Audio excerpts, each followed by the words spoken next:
All right, if you can all open up the chapter 10, lesson 2 activity, I'm going to go over the very beginning basics of it with you so that you kind of understand what this looks like. Please make sure that y'all pay attention to this because you will see a sample pay stub just like this on your final, and you'll have to answer the questions that we're basically going to answer today in the activity. So make sure that y'all pay attention. If I can just have everybody turn around, face up here. Give me your attention for just a minute. We're going to go over this together. So this is what an example pay stub looks like. When you grow up, and you get a big adult job, this is the type of pay stub that you're going to receive when you get your direct deposit payments. So first, I want to point out up here in the top, you've got your company. This is the company that you work for. This is their information, the name of the company and their address. And then right next to that is going to be your employee information. That says your name, employee ID, your department number, and your direct deposit number. So like your information and your company's information are going to be at the very top. The next thing I want to point out is the pay period. Notice that the pay period is from September 1st to September 15th, but you're being paid on October 1st.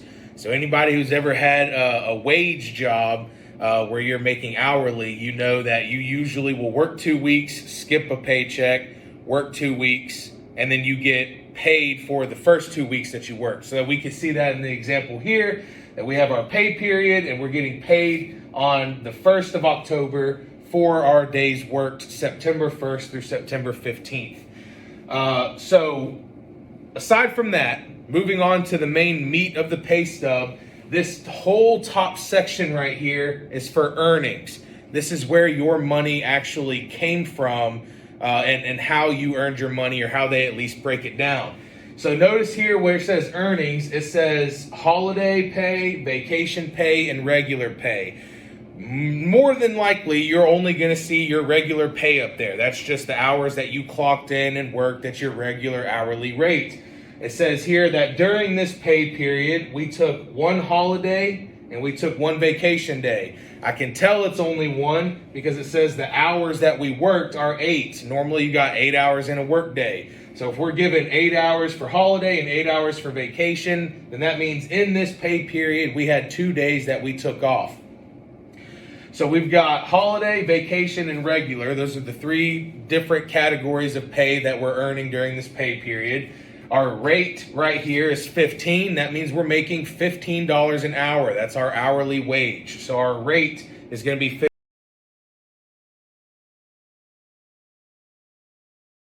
15. The hours per unit is how many hours that we worked during this pay period. So like I said, your holiday and vacation was only 1 day. So you get 8 hours for those 2 days that you worked. 8 hours at $15 an hour. And then your regular, it says that you worked 64 hours in this work week at $15 an hour. Coming over to the next column, it says current, but this is the actual money that you made from working 8 hours at $15 an hour, 8 hours at $15 an hour, 64 hours at $15 an hour. Comes out to 120, 120, and 960. So we get that by just having 15 times 8 is 120. Then we have 15 times 64 is 960. We're going to add all those together to get this number right here. And what is that number? It is our gross income. Remember, the difference between gross income and net income is taxes. Gross income is before taxes. Net income is after taxes. Remember, if it's gross, you don't want it. That's not your take-home pay. Don't want it if it's gross. Your take-home pay is your net income. It's what you catch in your net. That's your take-home pay. That's after taxes.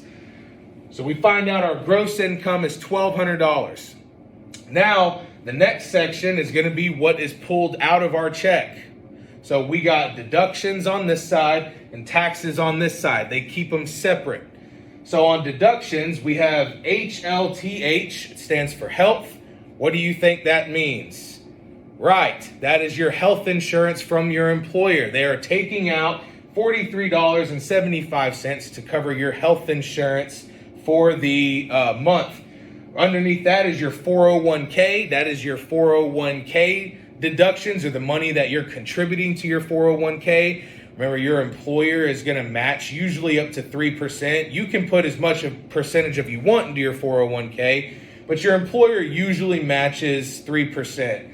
So if we've got $48 here, that's 3% of our gross income of $1,200. Our employer is going to match that $48, and it's going to be put into our retirement account. So we've got health insurance for this month, $43.75. 401k contributions, $48. That totals $91.75 in non-tax deductions. Over here on the taxes side, we've got FITWH. That stands for Federal Income Tax Withholdings. So if you see in your taxes an acronym that starts with an F, that stands for federal, meaning that's your federal taxes. So it says we pay federal taxes of $157.39. The MED, what do you think that stands for? Correct. Medicare. SOC, you got it. Social Security. Keep in mind that these two together, Medicare and Social Security, are known as FICA. You are going to be asked, how much did Jane Doe pay in FICA taxes? You find that out by combining Medicare and Social Security to see how much they paid in FICA taxes. Then you've got city and state taxes.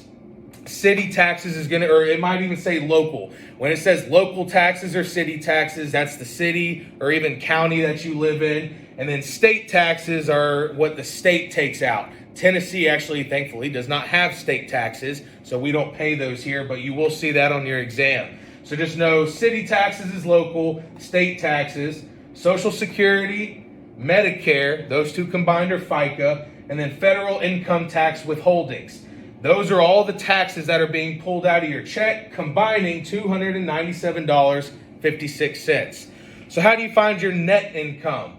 So you've got your gross here. We know gross is $1,200. We do $1,200 minus our deductions of $91.75.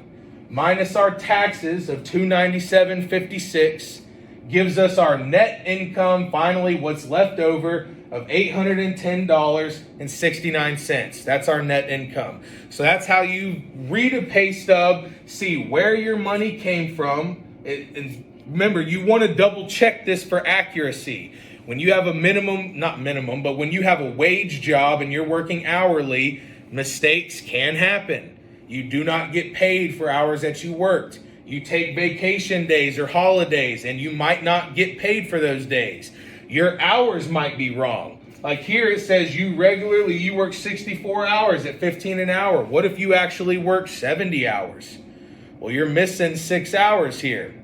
So it's important that you know how to read your pay stub, that you're able to check it for accuracy, make sure that the deductions and the taxes amount look correct, and that the correct amount of money is being withdrawn or taken or withheld from your check, and your net income is correct. Now, if you scroll down below this, there are a series of questions that we are going to answer together.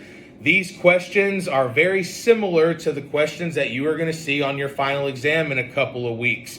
So why don't you take the next 10 to 15 minutes to answer those 10 to 15 questions that we have on that worksheet, and then we're going to go over it together here in just a minute.